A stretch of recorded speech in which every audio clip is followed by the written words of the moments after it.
Topsy-turvy would be certainly an easy way to sum up the game between Sheffield United and Manchester United. 2-0 lead for the home side. Manchester United supposedly written off. They come back and score 3 in 7 minutes. Marcus Rashford looks like he's going to score the winner. And then Ollie McBurnie, the substitute, in the 90th minute, rescues a point for Sheffield United, the least that they deserved. Yeah, the sort of never give up attitude. It was it was a weird one, to say the least. I mean, both sides played a back three, predominantly United because of the injury list, but more so, maybe also try to match up with Sheffield United, who've played that way most of the season. Sheffield United up into 6th, it was going to be 5th until the United come back, and Manchester United sitting in 9th. But the story of the game, Ross, is just, and it's not a surprise how for 70 minutes at least, Sheffield United were superly dominant, and they played some great stuff. And it took United to change shape at half-time because they were getting a trousering in the middle of the park. How they never changed it before that, I don't know, to get an extra body in there, because Sheffield United absolutely dominated that position. They got runners in behind, they out-muscled United. I mean, Phil Jones, a perfect example for the goal. He knows Mussé's there. As a defender, you've got to know, you've got to be strong. He got easily shoved off the ball and they got the goal. I thought Sheffield United were excellent, as they were at Tottenham before the international break, where they only got a point in London, but they completely dominated Tottenham Hotspur, albeit at the end under Pochettino. But it wasn't a surprise the way they dominated this game. What I would say, before we get to the comeback, for 70 minutes, give or take, Man United, I know they've got injuries, they were abysmal. So absolutely abysmal. So let's talk about, first of all, when Manchester United came there, it's a fixture where other teams have struggled already. Yes. I mean, Liverpool got the result, but they struggled. Yeah. Arsenal struggled, but they're a weak mental side. Sheffield United went to Goodison Park, easily displaced Everton. They're a team that have really surprised a lot of people. But this was a fixture where you looked at it and go, well, I'm not surprised that Sheffield United have taken a 2-goal lead here. So what happened to give Manchester United the foothold? Was it shades of a Sir Alex Ferguson type comeback under the guise of Ole Gunnar Solskjaer? Did he get that team playing with the two youngsters scoring? Well, he had nowhere to go.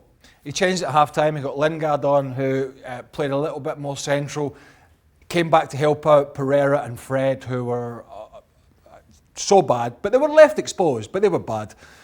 They missed McTominay. They missed his physical presence in there.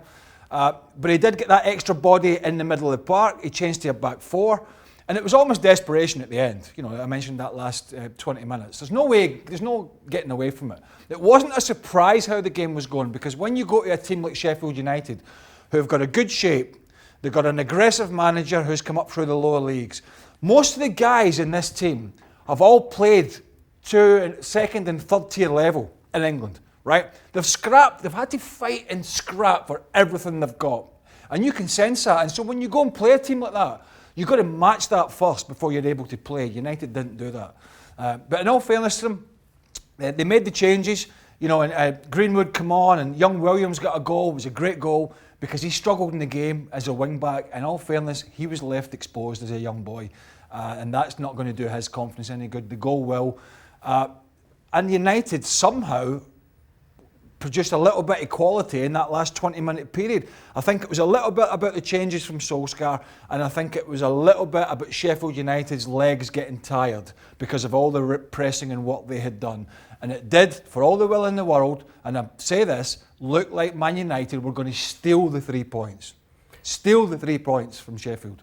Just to sum it up really, a couple of words on both managers, starting with Solskjaer. We went through the whole sort of kind of gauntlet of comments about, he's a genius when he gets the 3 goals back, but he started out for 70 minutes where he was definitely sacked. Yeah. He ends up with the point. What will he be taking away from this?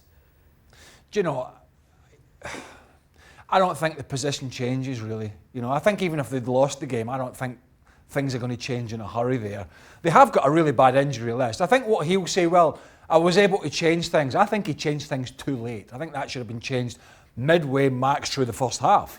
It was evident, but he did make some changes in the end that almost paid off for him. He'll look to that, and he'll look to players coming back to fitness, particularly the likes of McTominay, and you've got Shaw out, you've got Pogba out. The list is quite a long one for them, so he'll look to that. And I think Chris Wilder will look to say, we've had a pretty good defensive unit for most of the season, one of the best. But we've lost 3 bad goals here today, and maybe we just have to have a little rethink about how often we go and press and how much tempo we put into the game, because as the season goes on, Ross, and it's a long one as you know, then legs get tired, injuries start to happen, and when you're working as hard as that with a small squad, sometimes you've got to take stock.